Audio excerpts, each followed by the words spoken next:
Subbab A. Peran tanah dan organisme tanah bagi keberlangsungan hidup. B. Proses pembentukan tanah dan komponen penyusun tanah.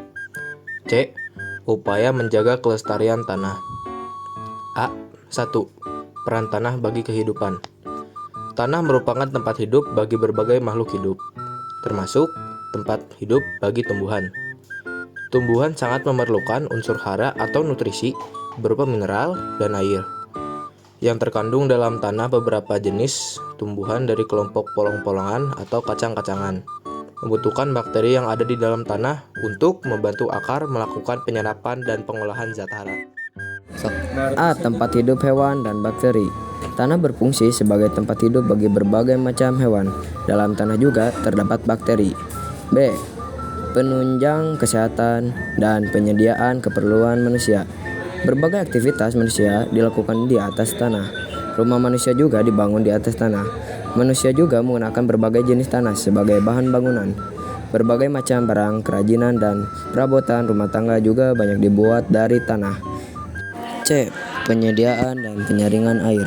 Sumber air utama berada di dalam tanah. Selain itu, sumber air juga terdapat di atas permukaan tanah, misalnya danau, sungai, dan laut. Agar dapat memperoleh air di tanah, kita biasanya membuat sumber dengan pengalihan tanah sampai beberapa meter untuk memperoleh air tanah. A2. Peran organisme tanah.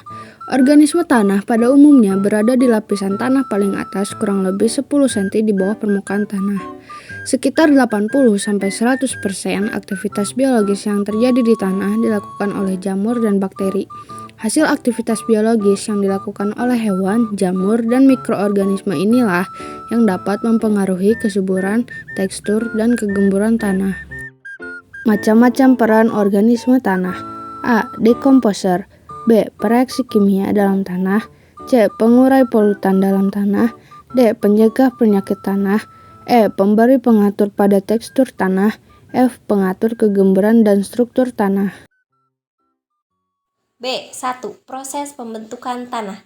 Tanah merupakan campuran dari batuan yang telah lapuk, penguraian bahan organik, mineral, air, dan udara. Karena adanya pelapukan fisikawi kimiawi dan pelapukan biologis, faktor fisik yang mempengaruhi pelapukan adalah iklim. Adanya sinar matahari dan curah hujan, faktor-faktor tersebut mempengaruhi suhu bumi, sehingga membantu mempercepat pelapukan batuan. Lapisan-lapisan tanah. Horizon A. Lapisan teratas terdiri atas campuran dari pelapukan batuan dari berbagai tekstur, organisme hidup, dan zat organik. Horizon B. Lapisan yang memiliki kandungan zat organik lebih sedikit dibandingkan dengan lapisan di atasnya. Horizon C. Lapisan yang tersusun atas batuan yang berperan sebagai penyedia material untuk tanah yang paling atas. Horizon D. Merupakan lapisan tanah yang tersusun atas bebatuan yang padat, keras, dan sulit mengalami perubahan. Komponen tanah. A. Batuan. Pengelompokan batuan dibagi menjadi 3 jenis, yaitu batuan beku, sedimen, dan metamorf. Batuan dapat berasal dari magma gunung berapi yang mendingin. B. Udara. Rongga udara terdapat antara butiran-butiran tanah. Rongga udara juga terdapat di antara batuan dan butiran tanah. C. Humus. Humus adalah komponen organik yang dihasilkan dari proses dekomposisi hewan atau tumbuhan yang telah mati, daun yang gugur, ataupun kotoran hewan oleh bakteri dan jamur. D. Air. Kelembapan air disebabkan keberadaan air di dalam tanah. Tumbuhan juga membutuhkan air.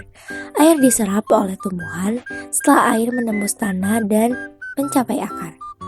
E. Mineral. Ion positif yang ada di dalam tanah adalah kalium, kalsium, dan meganium. Sementara ion-ion negatif yang terkandung dalam tanah adalah nitrat, fosfat, dan sulfat. Ion-ion tersebut merupakan nutrisi bagi tumbuhan yang diserap melalui akar. F. Komponen organik. Tanah merupakan tempat hidup dari sejumlah makhluk hidup seperti bakteri, jamur, alga, serangga, dan cacing tanah.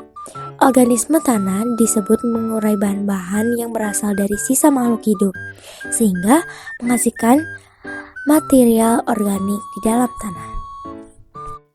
C. Upaya menjaga kelestarian tanah. 1. Pengolahan tanah menggunakan tanaman penutup tanah dan pengolahan lahan miring untuk mengurangi erosi. 2. Mengurangi penggunaan pupuk kimia. 3. Pengolahan tanah yang tepat untuk pertanian monokultur. 4. Daur ulang sampah yang sulit terurai.